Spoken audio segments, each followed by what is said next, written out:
بسم اللہ الرحمن الرحیم۔ آج ہمارا نیکسٹ لیکچر ہے جی ریسپیریٹری ڈس آرڈر کے سلسلے میں لنگ کینسر۔ سب سے پہلے ہم لنگ کینسر کے بارے میں سٹارٹ کرنے سے پہلے ہم کینسر کی ڈیفینیشن سمجھتے ہیں کہ کینسر کا مطلب کیا ہے۔ کینسر کا مطلب ہوتا ہے کہ کسی بھی جگہ میں باڈی کے کسی بھی ایریے میں کسی بھی قسم کے سیل جو ہوتے ہیں ان کی ان کنٹرول ڈویژن، یعنی ان کی ڈویژن جو ہے کنٹرول میں نہیں ہے۔ ایک نارمل میکانزم ہے اللہ تعالیٰ نے بنایا ہوا کہ جسم کے اندر جتنے سیل پیدا ہو رہے ہیں، جتنے سیل کی ڈیتھ ہو رہی ہے، وہ ایک نارمل کنٹرول کے اندر رہتے ہیں۔ لیکن اگر وہ کنٹرول جو ہے وہ ختم ہو جائے، وہ میکانزم نہ رہے، تو سیل جو ہیں بالکل کنٹرول کے بغیر تقسیم ہونے کا عمل جاری رکھتے ہیں، اور وہ جیسے جیسے آگے بڑھتے جاتے ہیں ان کی تعداد میں اضافہ ہوتا جائے گا، وہ ٹیومر کی شکل اختیار کر لیتے ہیں۔ اسے ہم یوں سمجھ لیتے ہیں، یہاں یہ ہمارے لنگس ہیں، یہ ٹریکیا ہے، یہ برونکیولز ہیں، یہ دونوں لنگس کے درمیان یہ ہارٹ ہے۔ ہمیں پتہ ہے کہ ہمارے سیل جو لنگس ہیں وہ ایلوولائی سے بنتے ہیں۔ ہم ایگزامپل کے طور پر اسے ہم سمجھ لیتے ہیں کہ یہ سیل جو ہیں، یہ ایلوولائی جو ہیں، انہوں نے ہمارے پھیپھڑوں کی یہ ساخت بنائی ہوتی ہے۔ اگر یہ ان کنٹرولڈ فیشن میں بغیر کسی کنٹرول کے اگر تقسیم ہونے کا عمل جاری رکھتے ہیں تو یہ ٹیومر بنا دیں گے۔ اسی طرح یہ باہر دوسرے ٹیشو پر حملہ کر دیں گے، continue to divide and invade the other tissue, اور دوسرے ٹیشو پر حملہ کر دیں گے۔ فار ایگزامپل یہیں سے یہ سیل ڈیوائڈ ہوتے آ رہے ہیں تو یہ آگے آ کر یہ ہارٹ پر اٹیک کر دیں گے۔ ہارٹ کے نیچے بھی یہ ہمارا یہ ڈایافرام ہے،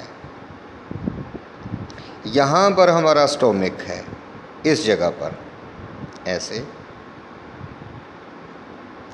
یہاں ہمارا لیور ہے۔ یہی جو ڈویژن ہے ان کنٹرول ڈویژن، یہاں سے بڑھتی ہوئی دوسرے ٹیشو پر بھی حملہ کر سکتی ہے۔ یہ لیور تک بھی آ سکتی ہے، یہاں سے لیور سے یہ معدے تک بھی آ سکتی ہے، ہمارے اسٹومک تک بھی آ سکتی ہے۔ اب وجہ کیا ہے کہ کس وجہ سے یہ ڈویژن جو ہے وہ کنٹرول سے باہر ہو جاتی ہے؟ اللہ تعالیٰ نے ہمارے جسم کے اندر سیل کی ڈیتھ اور سیل کی پیدائش میں ایک واضح کنٹرول رکھا ہوا، اور ہمارے ڈی این اے کے اوپر جین کی صورت میں وہ درج ہے۔ فار ایگزامپل میں کہتا ہوں کہ یہ ہمارے ڈی این اے کا ٹکڑا ہے۔ ہمارا ڈی این اے 4 قسم کی نائٹروجن بیسز سے بنتا ہے۔ وہ نائٹروجن بیسز ہیں ایڈینین، تھیامین، گوانین۔ یہ ہے جی ایڈینین۔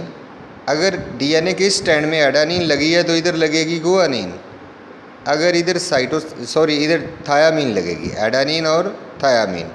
ادھر اگر سائٹوسین لگی ہے تو ادھر لگے گی گوانین، ادھر اگر گوانین ہے تو ادھر کیا لگے گی؟ سائٹوسین۔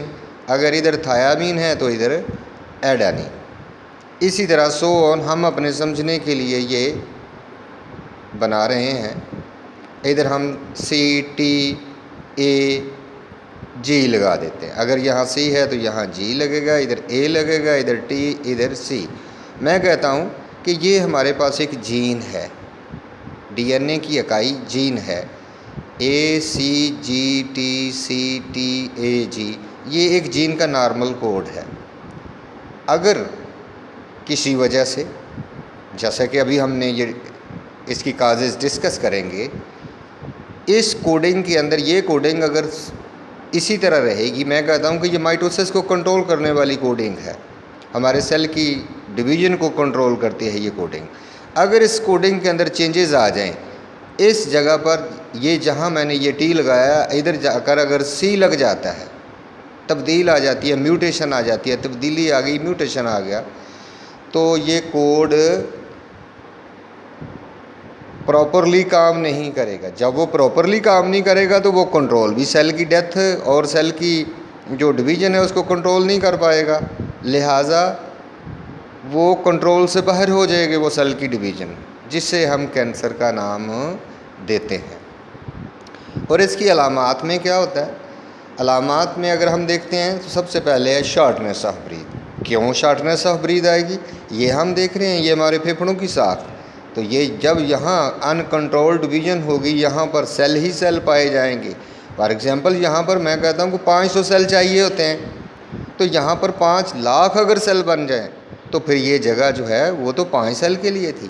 اگر وہ 5 لاکھ یہاں آ گئے تو وہ ہمیں سانس لینے میں تو دشواری آئے گی، لازمی طور پر آئے گی. لہٰذا شارٹنیس آف بریتھ آٹومیٹیکلی ہوگی. کفنگ اپ بلڈ، اور ساتھ کھانسی جو ہے، جب سانس کا نظام ہمارا خراب ہوتا ہے، جب اس پر کوئی اٹیک ہوتا ہے، انفیکشن ہو جاتا ہے، کھانسی ایک نارمل ریفلیکس ہے، رد عمل ہے ہماری باڈی کا. لیکن ہوتا کیا ہے کہ ہمارے یہ والی جو یہ ساخت ہے ایلوولائی، انہیں ہم بولتے ہیں ایلوولائی، ان کے گرد خون کی نالیوں کا جال ہوتا ہے جنہیں ہم پلمونری کیپلریز کا نام دیتے ہیں. ایسے یہ جال ہے. تو جب یہ سیل ڈیوائیڈ ہونا شروع ہوں گے تو آگے ایسے کر کے ہم ادھر سمجھ لیتے ہیں کہ یہ ایک سیل ہے. جب یہ یہاں اس کے اندر ڈویژن ہوگی، یہ پاس سے اس کے یہ خون کی نالی گزر رہی ہے، تو یہ سیل ڈیوائیڈ ہوتا ہوتا ایسے اس کے اندر حملہ کر دے. جب یہ اس نالی کے اندر آئے گا تو یہ نالی پھٹ جائے گی. جب یہ نالی جسے ہم کیپلری کا نام دیتے ہیں، پلمونری کیپلری، یہ پھٹے گی تو ظاہر ہے جو ہم نے جب کھانسی جب ہم کریں گے تو اس کھانسی کے ساتھ بلغم جو ہے، بلغم تو ایک نارمل عمل ہے، وہ تو پیدا ہوتی رہتی ہے، ساتھ میں ان خون کی نالیوں کے پھٹ جانے کی وجہ سے یہ خون بھی ساتھ شامل ہوگا. اور جب خون باڈی سے جانے لگ جائے گا تو کیا ہوگا کہ ہمارا ویٹ لاس ہونا شروع ہو جائے گا. یہ اس کی اہم علامات ہیں. اب ان کی وجوہات کی طرف آتے ہیں کہ وہ کون سی وجوہات ہیں جن کی وجہ سے ہمارے ڈی این اے کے اندر یہ جو کوڈنگ ہے، اس کوڈنگ کو کون سی چیز ایسی ہے جو انہیں ان کے اندر میوٹیشن کی وجہ بنتی ہے. پہلے ہے جی کارسینوجنس. کارسینوجنس وہ چیزیں ہوتی ہیں جو کینسر کی وجہ بنتی ہیں. کینسر کو ہم کارسینوما کا نام بھی دیتے ہیں. تو جو چیزیں کینسر کریں انہیں ہم کیا نام دیتے ہیں؟ کارسینوجن. جیسا کہ اس کی مثال لے لیتے ہیں، سگریٹ اسموک.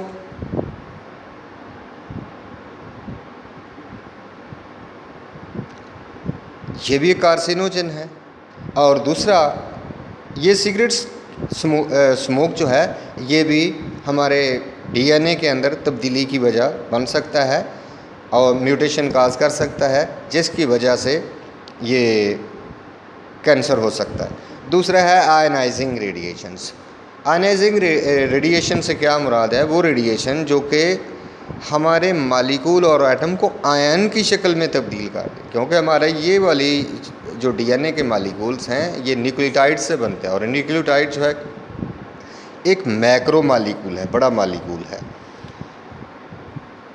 جب یہ خود ہی ٹوٹ جائے گا تو یہ والی جو کوڈنگ ہے، جو نارمل ابھی ہم نے مثال جس کی سمجھی کہ یہ نارمل کوڈنگ ہے، تو جب وہ نارمل کوڈنگ ہی نہیں رہے گی، اس کا مالیکول تو بذات خود ہی ٹوٹ گیا ہے، تو اس کے ٹوٹ جانے سے وہ کنٹرول سے سیل باہر ہو جائے گا. تو اب تک دھوئیں کے اندر، یہ سگریٹ اسموک کے اندر ہم نے تقریباً سائنسدانوں نے 50 کارسینوجن جو ہیں اب تک مل چکے ہیں جو کہ کینسر کی وجہ بن سکتے ہیں. اب ہم دیکھتے ہیں کہ یہ اسموکنگ کتنی قسم کی ہوتی ہے. اسموکنگ جو ہے یہ 2 قسم کی ہوتی ہے. ایک ہوتی ہے ایکٹیو اسموکنگ، ایک ہوتی ہے پیسیو اسموکنگ. ایکٹیو اسموکنگ سے کیا مراد ہے؟ وہ پرسن جو اسموکنگ کر رہا ہے، یہ ہم ادھر سگریٹ بنا لیتے ہیں. یہ اس کو سمجھنے کے لیے یہ ہم اپنا یہ ادھر بناتے ہیں جی، یہ اس کا فلٹر ہے، فلٹر پارٹ ہے، یہ اس کا برننگ اینڈ ہے، یہ والا برننگ اینڈ ہے.